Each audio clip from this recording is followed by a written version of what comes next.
People from around the world are visiting Queen Elizabeth for the final time, but there's a good reason why they haven't been seeing her face. After the heartbreaking death of Queen Elizabeth II, the long-standing plan known as Operation London Bridge was put into action, commencing a thorough 10-day schedule of official procedures and events mourning the Queen. The United Kingdom is observing a traditional mourning period for the Queen during that same 10-day window, which will conclude with her state funeral at St. George's Chapel at Windsor Castle. That chapel will also be her final resting place. While the funeral will be closed to the public, mourners have been able to visit Queen Elizabeth's coffin at the Palace of Westminster, where she lies in state under constant guard. It is tradition for this service to feature a closed casket. The casket will also be closed during Her Majesty's funeral. But why?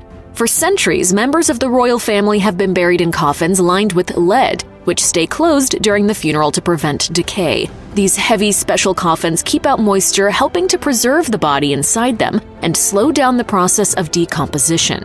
The sealed coffin also allows for a royal body to be interred above the ground, as Queen Elizabeth is expected to be. According to the CBC, Queen Elizabeth's coffin was constructed over 30 years ago. The reason why the Queen chose to start thinking of her final resting place early was so that she and Prince Philip, her husband of over 70 years, could coordinate final resting places. Their coffins will be placed together in the Royal Vault, a special final resting space that was created for King George III in the early 1800s. His sons, King George IV and King William IV, are also interred in the vault. Prince Philip's coffin was placed in a temporary spot in the vault, but was recently moved to share the space next to his wife, who will be interred there following her own funeral. The Royal Vault houses many members of the royal family, dating back to the early 1800s. Some of these famous royals include the Queen's mother, Princess Margaret, and Queen Victoria's father, the Duke of Kent. Queen Elizabeth's casket isn't the only elaborate part of her funeral arrangements. There are traditional and ceremonial procedures that must occur before her body can be laid to rest. Queen Elizabeth's casket left St. Giles Cathedral in Scotland to begin its funeral procession on Tuesday, September 13th.